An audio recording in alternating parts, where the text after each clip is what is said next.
trying to root for Claressa. I really am. I ain't gonna lie. I got a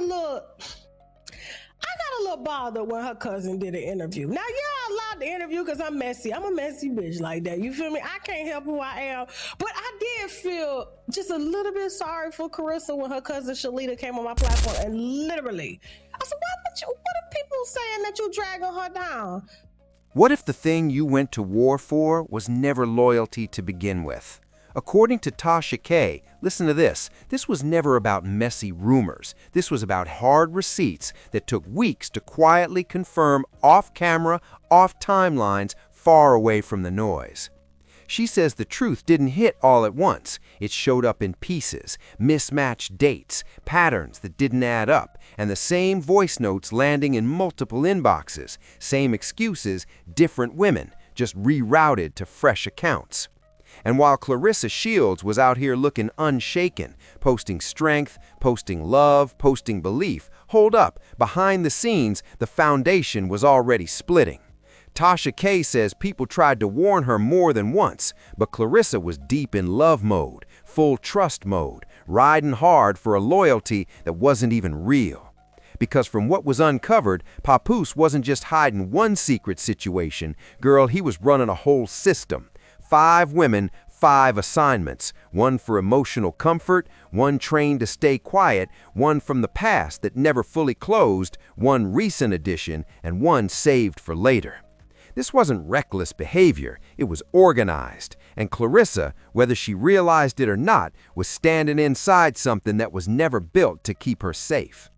The moment everything cracked didn't happen online, it happened quietly on Christmas. The day she thought belonged to them was already spoken for. That's when the breakdown really started, not with tears, not with a live stream, but with clarity. Because when love turns into multitasking, the real issue isn't who lied first, it's who stays once the truth can no longer be ignored. This Christmas with him, this very special Christmas with him, yeah.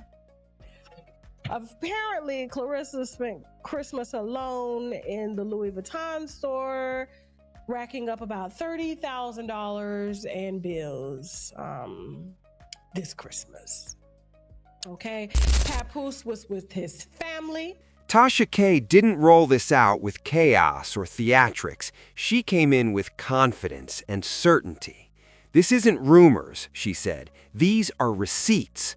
And that difference mattered because, according to her, this wasn't something she jumped on overnight.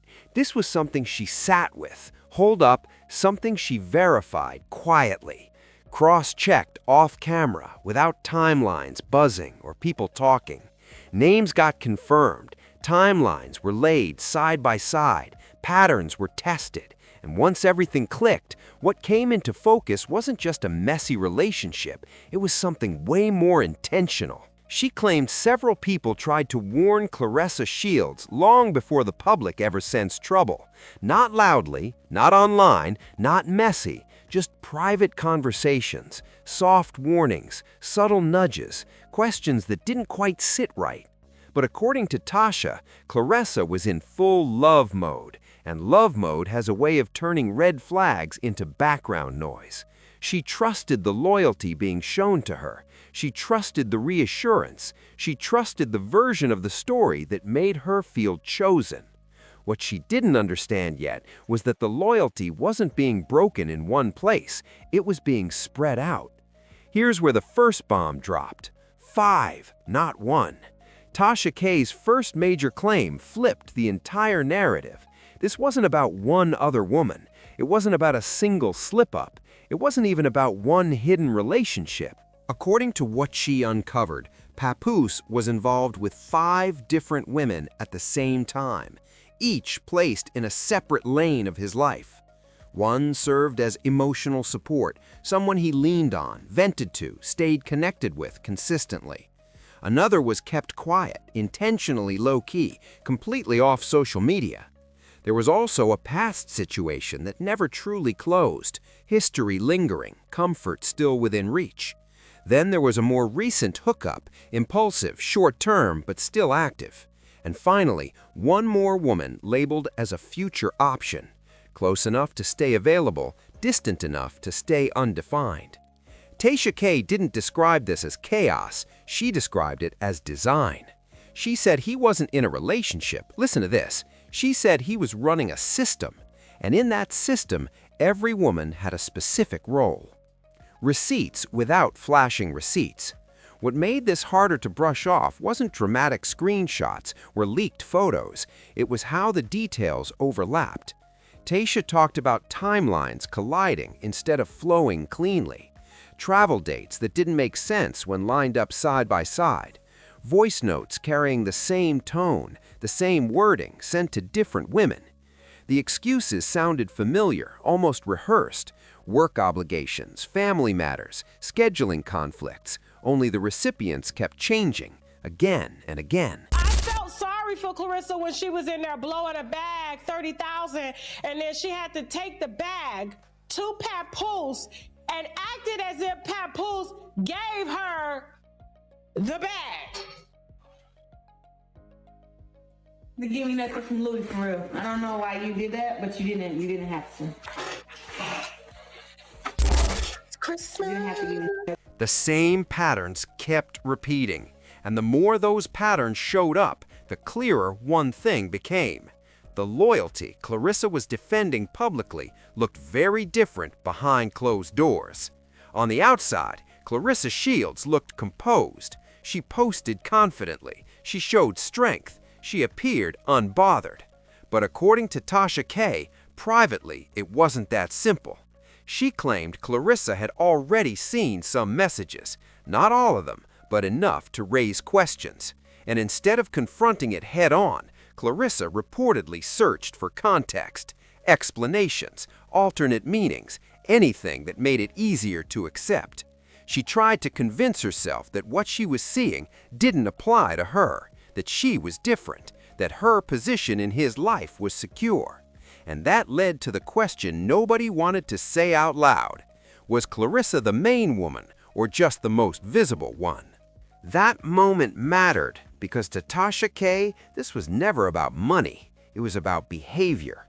The pause, the hesitation, the slip, the performance layered over what was really happening. Small moments expose what big speeches try to cover up. According to Tasha K, the real shift didn't happen during a fight. It didn't happen online. It didn't happen in public at all. It happened on Christmas. She claimed Claressa spent that day alone. The explanation given sounded simple enough, family obligations. But the truth, according to the exposé, was way more painful. Papoose wasn't unavailable. He wasn't isolated. He was with Remy Ma and his daughter. And that difference changed everything. Tasha K said it flat out. The day Claressa believed was our holiday was already booked. What made it sting more wasn't just the lie, it was how it was packaged. Claressa was told family comes first, yet she was never truly brought into that family circle. While all of this was happening privately, the public storyline told something else entirely. Claressa kept posting couple content, old memories, supportive captions. From the outside, everything looked united, steady, secure. But according to Tasha K, the vibes behind closed doors didn't line up. He was emotionally distant. Future plans stayed vague. Major decisions happened without her voice. As Tasha K framed it, Claressa was producing girlfriend content. He was quietly building an exit strategy. When the title says Claressa collapses, Tasha K was very specific. This wasn't physical. There were no public tears, no breakdown video, no viral meltdown. This was quieter than that. It was the collapse of trust, the collapse of certainty, the collapse of the reality she had been defending. This wasn't a crying collapse. Tasha K said it was a realization collapse, and those hit harder. Tasha K made one thing crystal clear. She wasn't trying to paint Claressa as a villain. She wasn't questioning her strength. She wasn't attacking her worth. She said she was exposing a system, a pattern where powerful men spread emotional access across multiple women while maintaining one polished public image. Claressa isn't weak. Tasha said she was misinformed. As the story spread, Papoose didn't explode. There were no long denials, no detailed explanations, just brief statements and minimal engagement. And to Tasha K., that silence wasn't random. When receipts are real, she said, silence becomes strategy. If 5 women were involved, if Christmas was a lie, if the system existed, then this stopped being gossip. It became a decision. Because the real collapse isn't public. It's the moment Claressa decides whether to leave or remain inside the chaos. By the time the story reached this stage, one thing couldn't be ignored. Nothing was denied, nothing was clarified, nothing was explained. And in situations like this, silence doesn't signal confusion, it signals calculation. According to Tasha K., what happened next wasn't emotional chaos, it was controlled restraint. While the public argued timelines, receipts, and Christmas lies, the person at the center made a deliberate move. He slowed everything down. No long statements, no interviews, no emotional appeals. Just enough presence to show he was watching, and just enough distance to avoid saying anything that could be challenged later.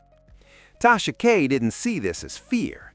She saw it as experience. Because when someone has managed multiple narratives before, they know talking too much is the real danger.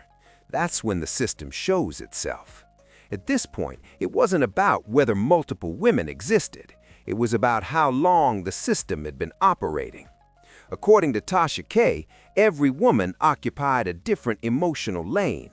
None of them were meant to intersect. Overlapping dates weren't mistakes, they were calculated risks.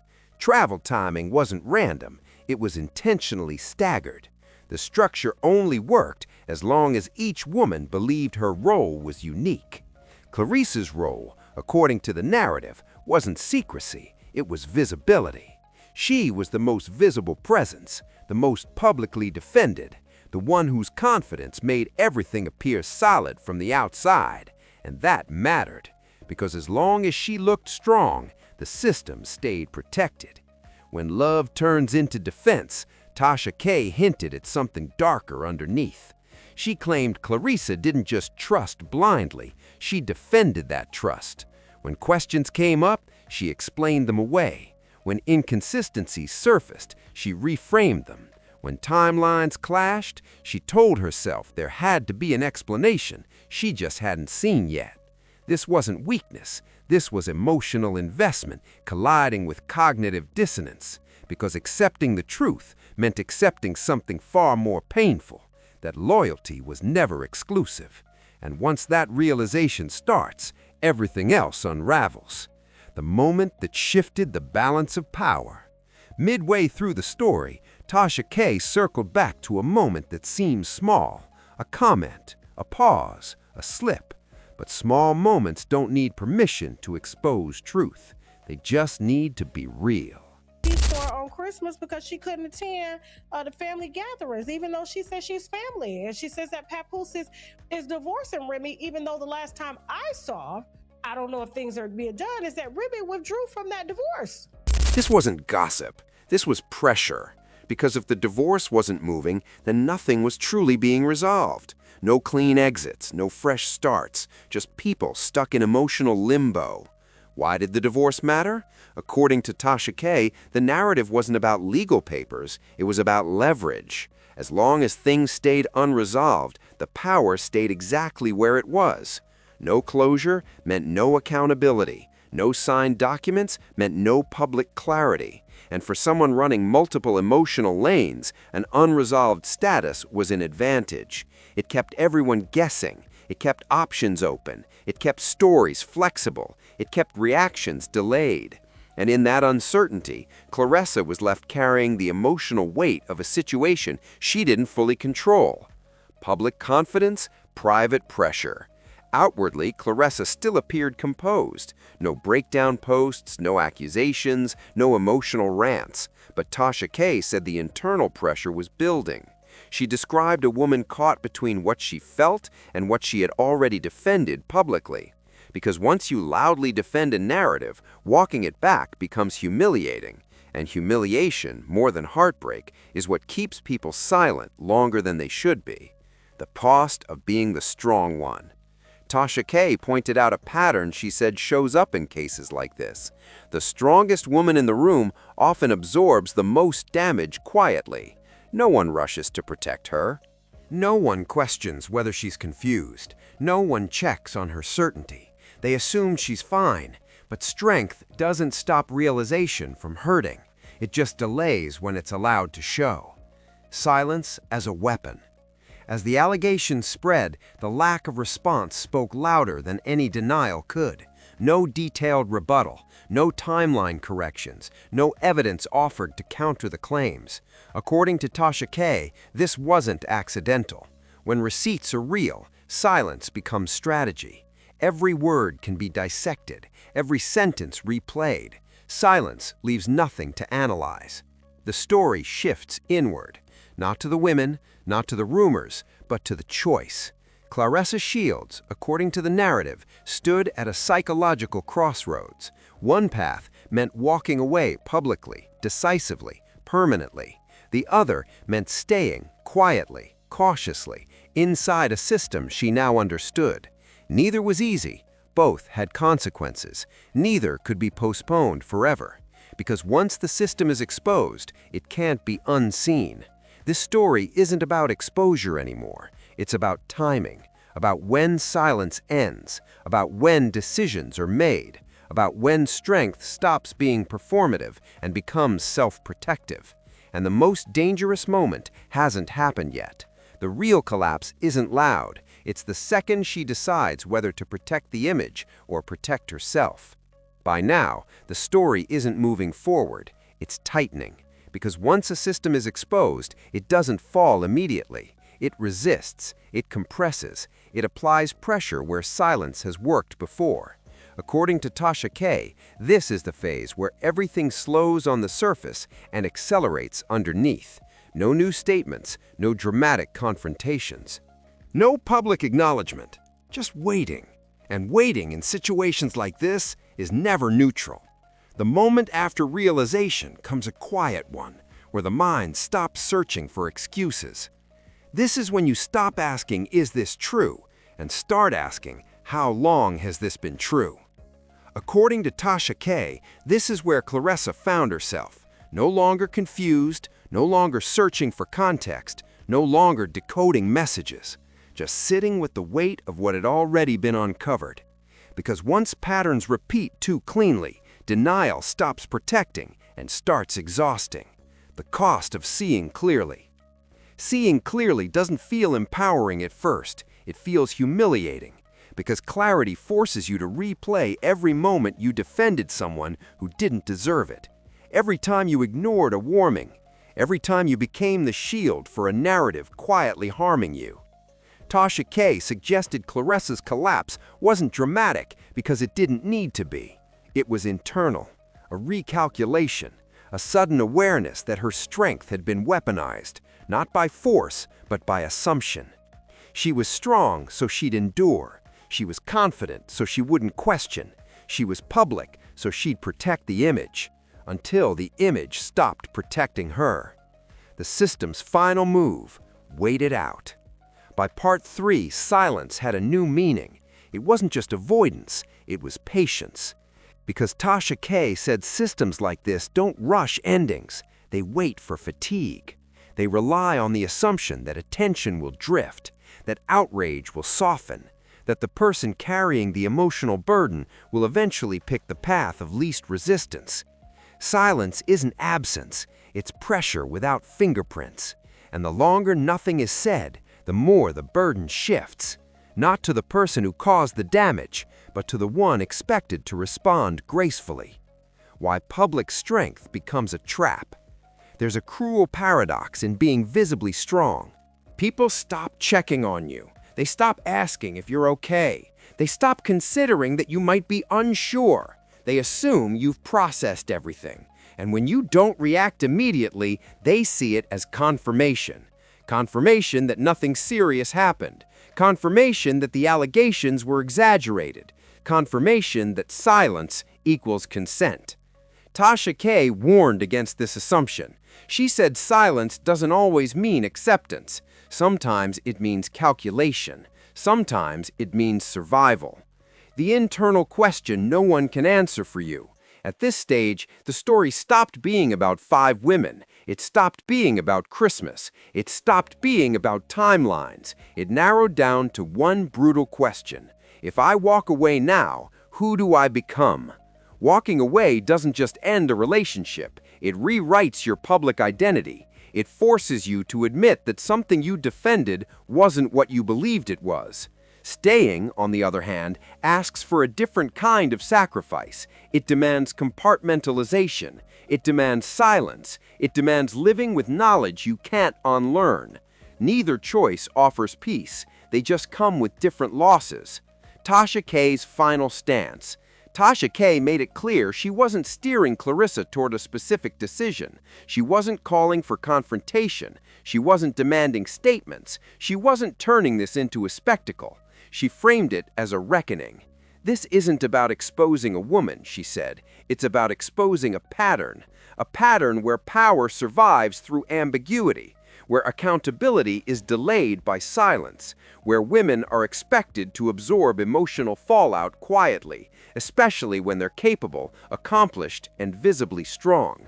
According to Tasha K, Claressa's strength was never the problem. The problem was that her strength made the system comfortable. When silence stops protecting anyone, there comes a moment when silence stops being strategic. It stops shielding reputations. It stops preserving options, and it starts permanently eroding trust. Tasha K suggested that moment was approaching, because once the public recognizes the system, they stop waiting for confirmation. They start watching behavior, and behavior, unlike statements, can't be edited. Who shows up? Who avoids clarity? Who keeps doors open instead of closing chapters?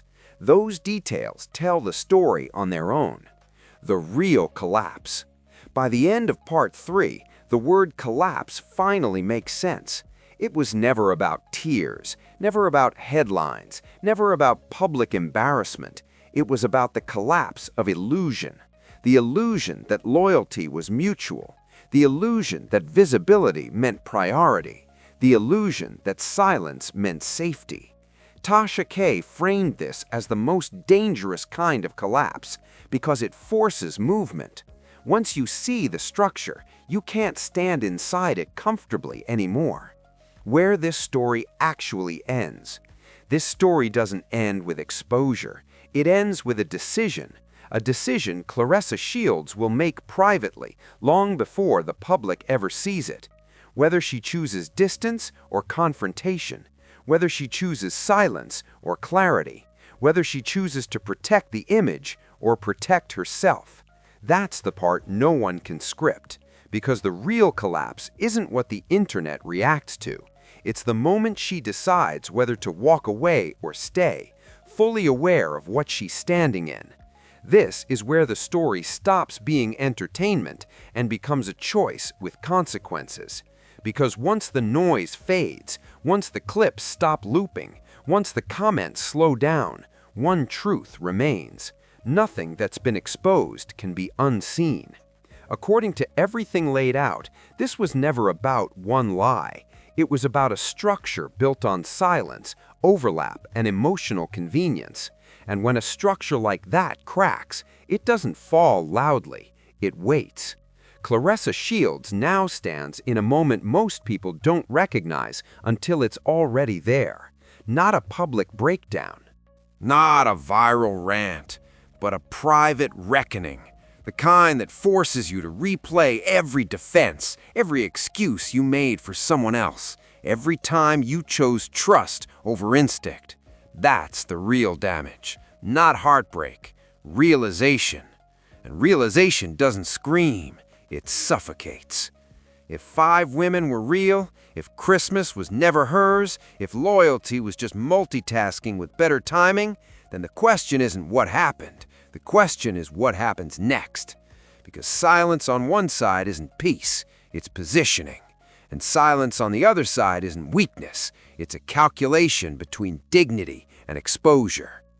Walking away costs pride. Staying costs self-respect. Either choice leaves a mark. This isn't a story about villains and victims. It's about power, access, and who pays the emotional price when the truth arrives too late. And the most dangerous part isn't what was said. It's what hasn't been denied. So now it's on you. Do you think this was a system or a coincidence? Was Claressa the main woman or just the most visible one? And when receipts are real, how long can silence actually last? Drop your thoughts in the comments. Share this before it disappears down the timeline. And remember, the real collapse never happens in public. It happens the moment someone decides whether to protect the image or finally protect themselves.